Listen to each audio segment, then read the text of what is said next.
for the tip off. We'll take that W and hand you a loss. Break your ankles on the cross, on God on that rock. Off the bounce, leave you on the first step. It might be a long night for you without some double team help. Or the whistle from the ref, I'm from the school of hard knocks. Watch how I hit them with a shimmy when I get them on the block. We talking nothing but hoops, a floor general and it's true. Spot up in the corner, man, you know I'm gon' shoot. Or slam like an alpha, I'm beastin' like a boss named Hefe. Trapping on the baseline, you escape no way. A baller like Kobe wearing 24 and y'all be sure to subscribe to the channel, hey, with Mr. Slam and Alpha Dog 2 and Pure Waves with the best sports book too. If you wanna show support, give us a view. Call this an NBA jam. If you a super fan, hit the bell is what you do. We off the bounce, check up, level off the bounce. Let's get it. He's on fire. What is up, boys? What is up, boys? How we doing today? Welcome back to another episode of Off the Bounce. I'm your host, Slam the Bookie. These are my co-hosts, Alpha Dog Bets, BBB, and Hefe Picks. How we doing today, boys? Excited to get into some NBA action. We already have Jake in the comments screaming Sixers and 6. Jakey. Excited to get into it. Hefe, how we doing? Doing good, man. Doing good. Excited. Every game. Wait, real quick. Who am I? We have two humongous games. I had to. You're right. Go ahead. Alpha, re-ask me how I'm doing. Hefe, how we doing today? We have two humongous game 5s tonight. One in the East, one in the West. Two teams will take commanding 3-2 leads today, and I'm so excited to get into it, man. You gonna ask BBB how he's doing? BBB, how you doing? Good luck following me. There we go. Yeah, well, I was doing pretty good. Not that great, but then I realized we have two humongous games today. So, I'm feeling pretty good now. It's every day, man. It's always two humongous games, bro. But yeah, man, before we jump right into things, as always, big shout out to Peter Wedge for sponsoring the show. If you guys haven't already, make sure to give him a follow. He's running a huge promo. We'll get into that today. But real quick, though, let's jump right into a quick recap from yesterday. Two humongous games yesterday. Celtics versus We're not Bucks. doing this all day. We're not. Yeah. But let's talk about the Celtics win yesterday, man. Al Horford, Tatum, big second half for them. Want to hear your guys' thoughts. BBB, what'd you think about the game, man? Yeah, I mean, we saw Al Horford absolutely just take over. Old man Al just decided to come to play today or yesterday. This is a perfect time. This is a perfect time. This was the game-changing spot right here. This is when the momentum changed. 100%. He just absolutely. And this was after Giannis had done similar to him earlier, and then staring him down. That's what he was staring him down, doing stuff, and Al Horford looked at him. You saw it in his eyes. He just goes, "Okay, okay," and he comes back later in the game, posters him, elbows him in the face because he fouled him. I don't think there should have been a technical on that if we're talking about it, because I mean, you fouled him. You were in his face. You hit him. You fouled him on a dunk. Yeah, you're going to get hit with something because he's dunking the ball and you fouled him. So him getting elbowed is part of that. It's incidental contact. There's no reason for it. It wasn't excessive. It wasn't anything under those guidelines. They just, anytime you see a star get hit in the face, there has to be a technical nowadays. But Al Horford absolutely took over. So that was awesome to see. Tatum, came down in the crunch time as well. Celtics got a much needed win. Series is tied up, and this is going to be a good one, guys. I needed to see the Celtics play that type of game yesterday, and because it wasn't they have the lead the whole game, the coastal victory. It was the up and down. They went down. They had to fight to get up. To win that game, it was tough. It was physical. They had somebody other than Tatum and Brown step up, which I think is huge for them. And like you just said, BB, Jason Tatum ended up at the end of that game making a huge three, a huge jumper from the elbow. They got the dub, and they got to be feeling pretty good going home. I know the series tied 2-2, but the type of game that they had, they gotta be feeling good, especially for Al Horford. 100% agree with you. What stuck out to me was Jrue Holiday's performance. You can take a look at his plus minus, guys. He was a minus 23. A minus 23, worst in the game. You look at the other side, looking at the bench. Look at Derek White, guys. He was a plus 18, second best in the game. 4 of 6 from the field, passing the ball, keeping the ball moving on the offensive side, getting it to the open shooter. He was a huge piece, and he's been awful in the playoffs. So if they can get a couple more good Derek White games, they're in a good spot. Yeah, Slim, it was interesting. They went away from him. They went away from Grant at the end there, Grant Williams, because he got in foul trouble. He got in foul trouble. Yeah, but they hadn't done that this entire series. They'd bring him back in, they do stuff because he was going to be their Giannis stopper. He's kind of the guy that guards Giannis, but they went with the extra guard for ball movement, and it paid off because, like you said, he was plus 18, and it ended up working out really well. Yeah, man. It was just a huge fourth quarter for the Celtics, man. They scored 43 points in the fourth. Yeah, pretty crazy stuff. Let me go ahead. Let me move to the chat here, guys, because the chat is lit. Shout out Dead Prez in the chat, screaming all types of nonsense. Oh my god, dude. About the Sixers tonight. I'm not gonna read everything Dead said, but I'll read my favorite one. He said, "Just take Philly and take the day off." We got Jay Money in the house saying that at one point the Celtics were plus 500 live yesterday. King Papi Sosa in the house saying the Bucks will get revenge. Giannis always adjusts. King Papi Sosa is a Bucks fan, so he's all we know. Every time I take the Celtics, bro, or fade the Brewers, he's always in my comments, man. So shout out, Papi. Always in my comments. Prez said, "Slam, do the zigzag system tonight." Jay Money saying Sixers going to lose by 20 tonight. The chat is lit. I'm going to say something about this Bucks Celtics game before we move on, though. I haven't heard anybody mention it, though. I think yesterday was the first time that the Bucks really, really, really missed Chris Middleton. And they better hope he can make it back for a game 6 possibly, because they missed that shot maker, shot creator at the end of the game. I love Jrue Holiday. I love what he brings, but he ain't that. Giannis can't keep bowling over 3 people because one day, and the refs, oh my God. Have you guys ever seen more inconsistent refs? Oh man, the refs were it's crazy. One's a foul, one's not a foul, but they're the same damn play. There's no consistency across the refs. I mean, it was okay. So remember when I was saying yesterday, I was like, the Bucks have gone 8-0 to the under. Like it just felt like the refs just wanted the over. You know, the first half went way under, and the second half just went absolutely over to hit the full game over. So you had the under in this game, brutal, very brutal, because there was a ton of fouls. Yep, absolutely. All right, boys, let's move on to game 2 yesterday. The recap from yesterday. What was yesterday's? Oh, Grizzlies versus the Warriors there, man. The Warriors had a little scare, boys. I'm not sure, but I think most of us were on the Grizzlies. I know I was. Yes. And then, we all took Grizzlies with the points. Yeah, like I said, I took that live bet. Remember, I told you I was going to lay off. So I got the Warriors at a good number and got on the live spot. You know, I will say one thing that we have to say RIP to. We have to say RIP to the notion that the Grizzlies are better without Ja. Because 100%. I personally was an advocate for that. And boy, did Dylan Brooks make me learn that the hard way last night. Yeah. I don't know what you want me to say about Dylan Brooks. I guess he was nobody else.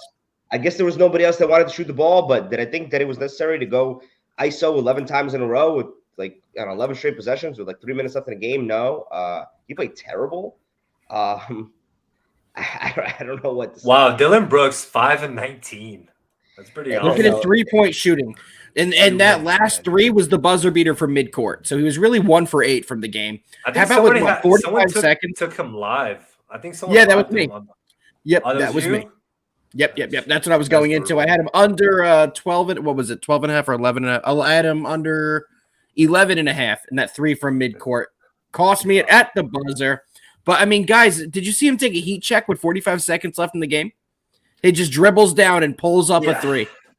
What were you doing? You're 1 of 8 from the game. What are you doing? It was just such a selfish game plan by him. I didn't even understand. Take him out. If you're going to play like that, they would have been better off if he got a bigger suspension. And speaking of terrible shot, what are you doing, Triple J? Why? Yeah. It's just unnecessary. He had a good game, though. He had a good game. He definitely did. He had so actually, much 0 and 7 time. from 3. That's pretty bad. Yeah. He had so much time, though. Yeah.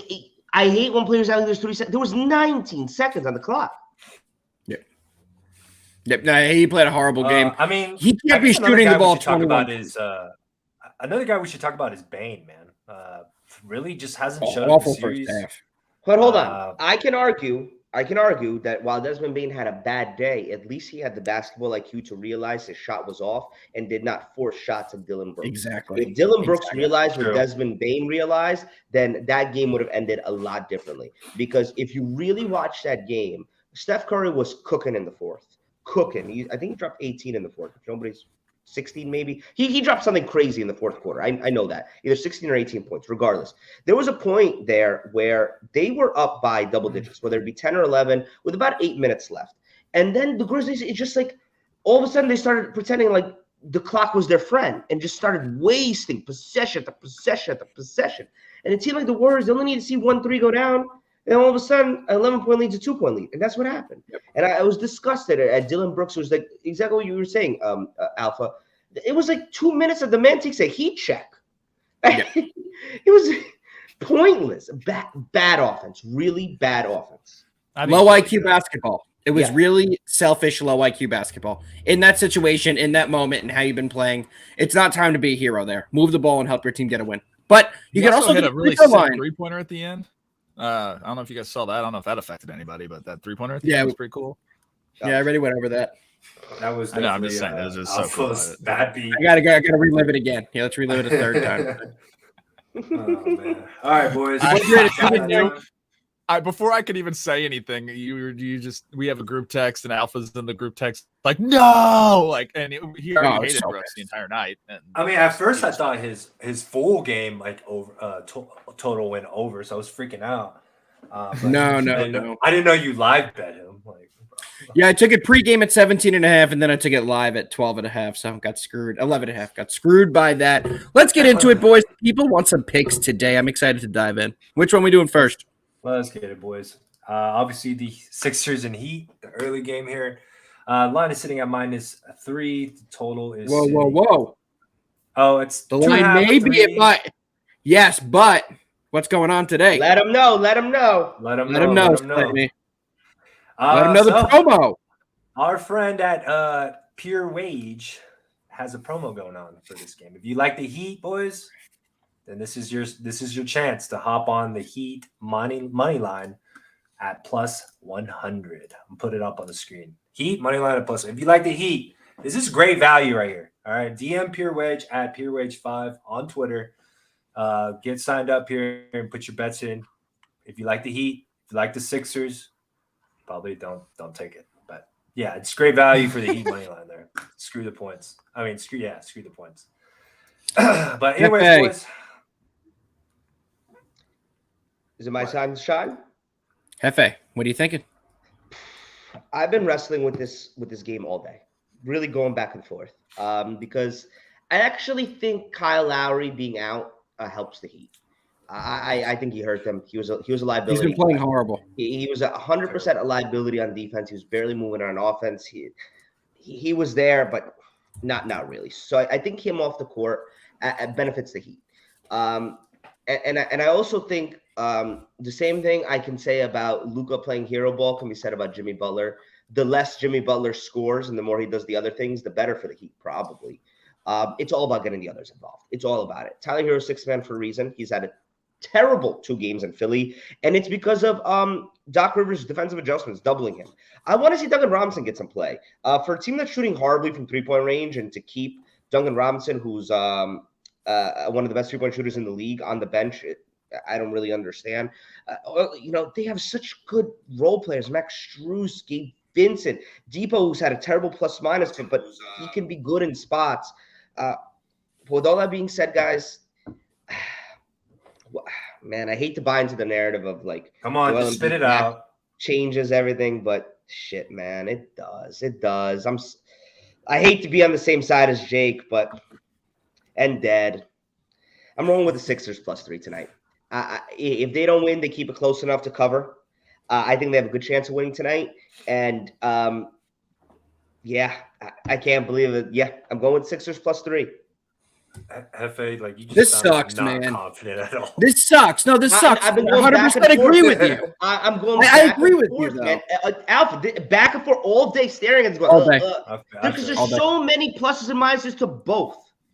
And I hate this. I haven't even thought about it. The games in Miami, because that's not even in my mind. I'm just so focused on No Kyle Lowry. What does that mean? Can they win when Jimmy Butler scores as many points? When Joel Embiid's back, he really is doing a lot. But what did we see out of James Harden in last game's fourth quarter? Is that going to carry over? Or we're going to see the Harden that we saw in the previous 3 games. So many lines. It pains me because I know Jake's smiling out there, and it pains me to take the Sixers, but it's a Sixers play. It just is the right play with how they're playing. Harden's getting into his own. And Embiid's coming back, feeling better with the injury, learning how to play with the mask, and they're looking good. They're looking like the team we expected them to be.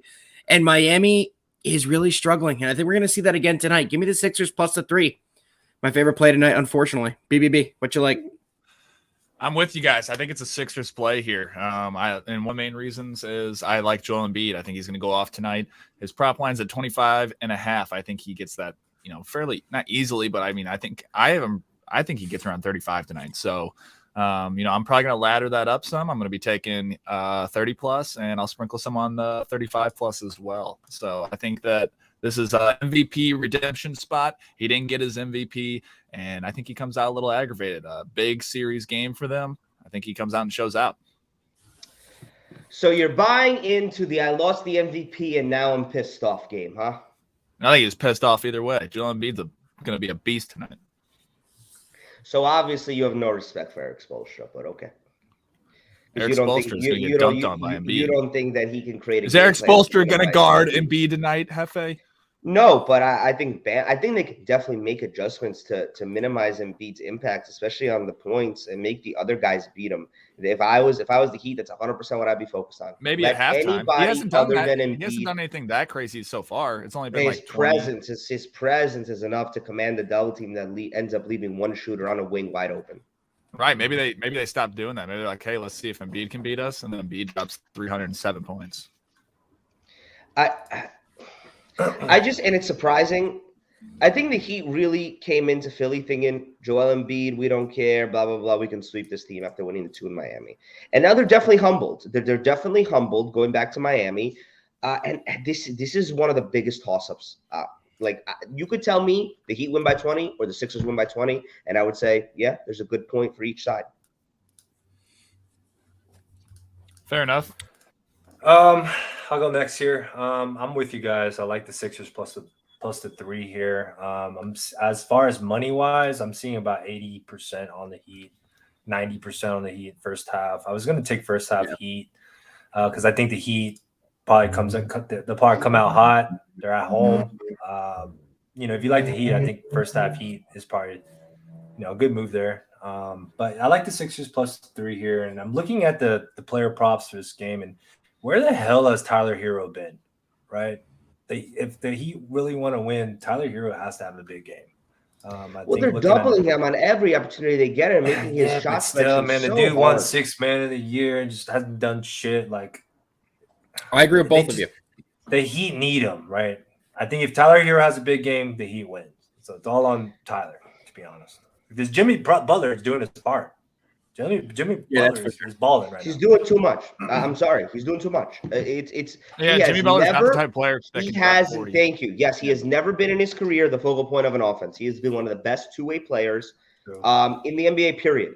A guy who can get you buckets when you need buckets, but a guy who's in there to stop that other team's best player, right?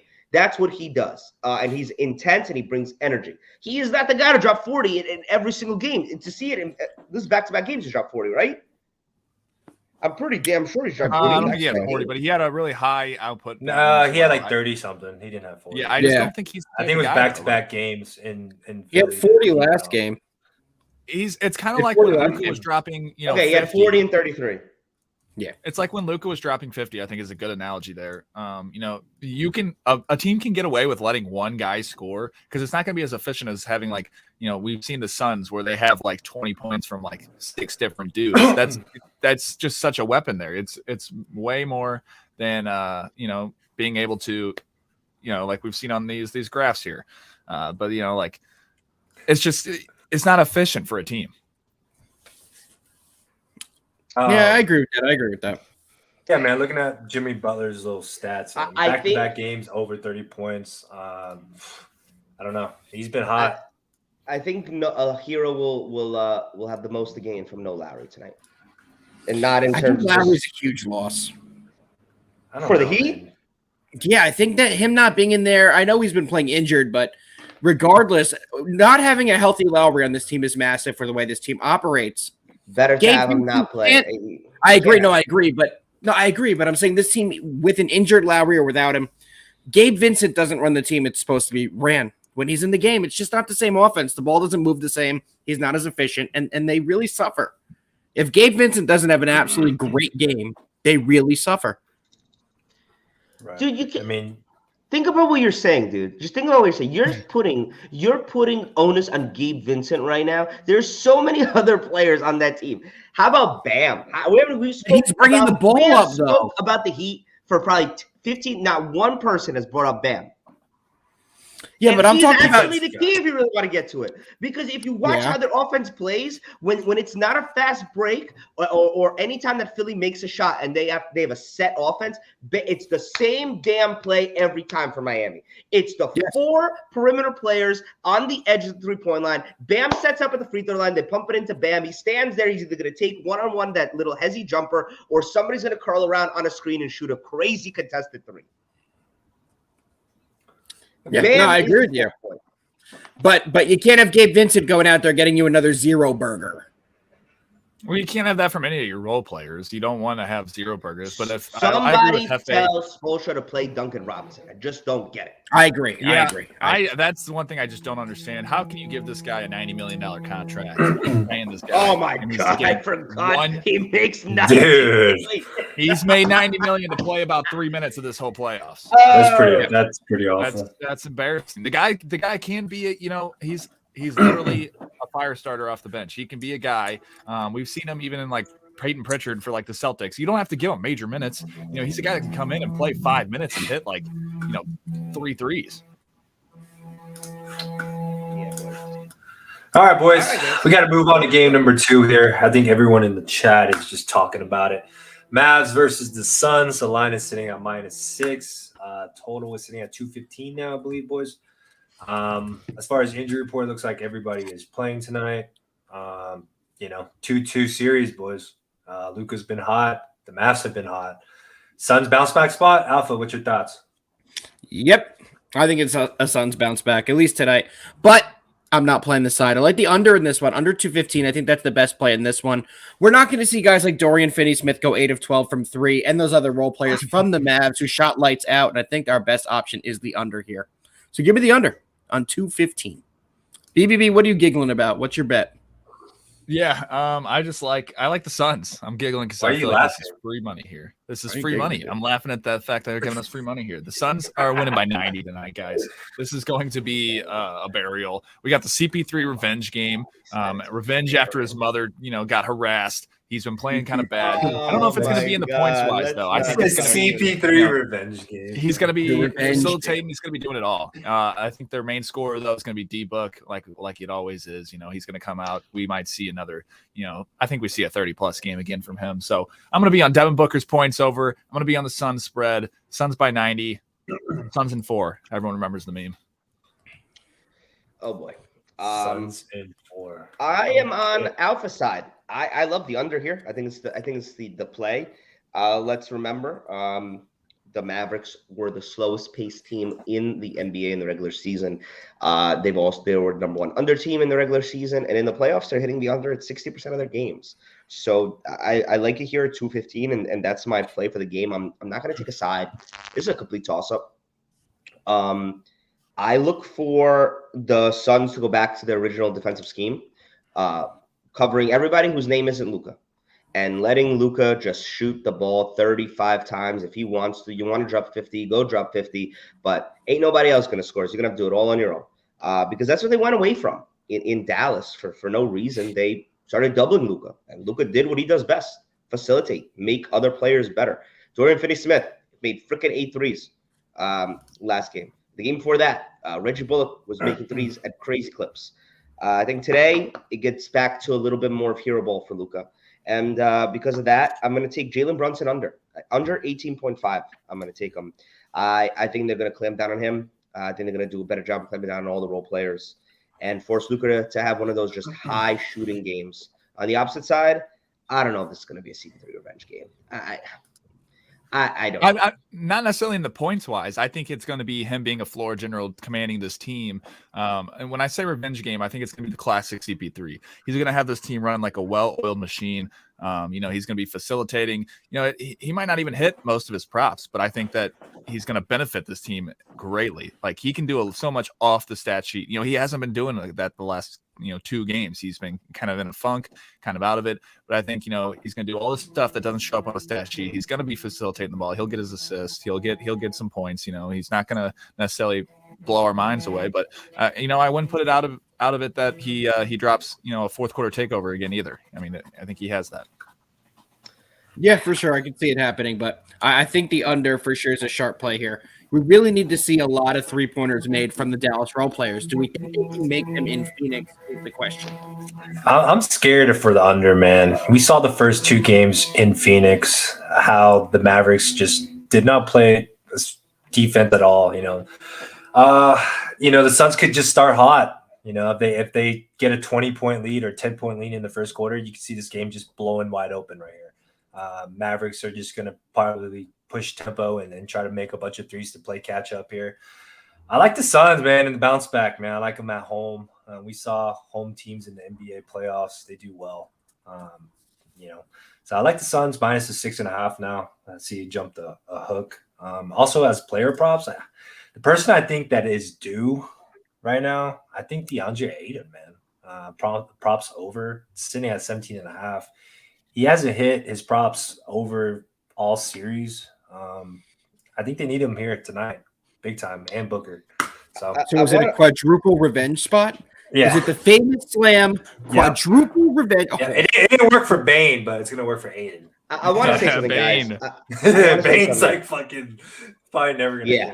I want to say something. You can tell what type of game this is going to be by CP3's fouls. It's just such an indicator. It's been such an indicator this entire series. He kind of got screwed last game. Either way, whether he gets screwed or not screwed, I said it about the last game we talked about. The refs have never been more just like sucky, erratic. I don't know. Like I see one play on one side, it's called, then the other play on the other side isn't. Right? One's an offensive foul, one's a blocking foul. I mean, in yesterday's game, I saw a couple plays in the Warriors games where there was a blocking foul called on Kyle Anderson last night. That was so bad. It was such a blatant charge. I didn't even know how you could possibly call it. I don't know if you guys recall that. At that all. Was the one where they gave Steph the assist, the 7th assist on the game. That was so bad. It took like 20 seconds for all the players to realize what was called because even the Warriors players started walking the other way. It was so bad. But CP3 for some reason, man, has been picking up just terrible tiki-taka fouls this series, man. Just really bad. So hopefully he picks that up, and if he doesn't, it's gonna be a tough night for them. Couldn't agree more. All right, boys. You already know what time it is. Let's get it. Is it about that time? It is Wade to LeBron. OTE best bets. Let's get it, boys. My first best bet of the night is going to be the Sixers plus the 3. My second and only play on the NBA slate is going to be the under, and the Mavs Suns under 215. BBB, what you got? I'm taking the 76ers plus the 3. I'm taking Joel Embiid over 25.5 points. I'm taking the Suns minus 6. And then last but not least, I'm taking Devin Booker over 27.5 points. 4 plays. One side, one prop for 4 each. plays. Let's get it. Hefe. 76ers plus 3. Suns, Mavs under 215. Jalen Brunson under 18.5 points. Which one's the max? Yeah, which one's the max? Brunson over. All right, boys, you heard that. No. Under. My bad. My bad, bro. I almost got the wrong play. Brunson under, boys. All right, man. You just know that incoming tonight. Just let you guys, everybody, to open up the curtains. I'm definitely getting a text message from Slam in our group chat later on tonight when he 100% thinks I'm on the over. Like Brunson. Yeah, and we're all gonna be like, "Fuck!" What's going off, man? All right, man. Before I go, again, big shout out to PureWedge for sponsoring the show. If you guys like the Heat, jump on the promo, the booster. Heat moneyline plus 100, Pure Wage 5 on Twitter, guys.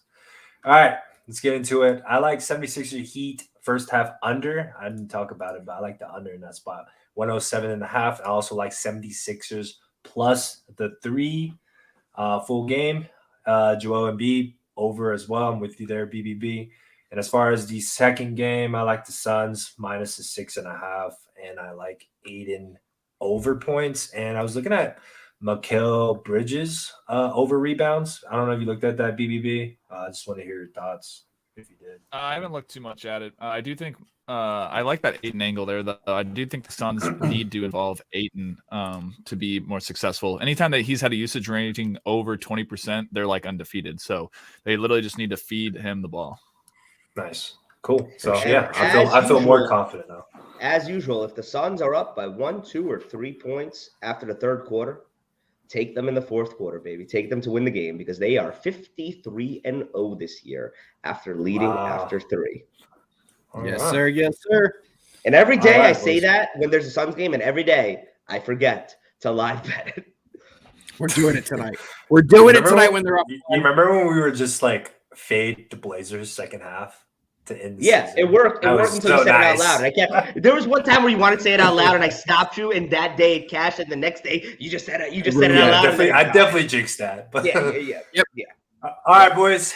Thank you, everybody, for tuning in. Like I said earlier, Pure Wage is running a booster, a promo. Heat, moneyline plus 100. If you like the Heat, go slam that shit. Hit up Pure Wage 5 on Twitter. Guys, we're back tomorrow, 4:30 Eastern Standard Time. Thank you so much for tuning in, guys. Peace!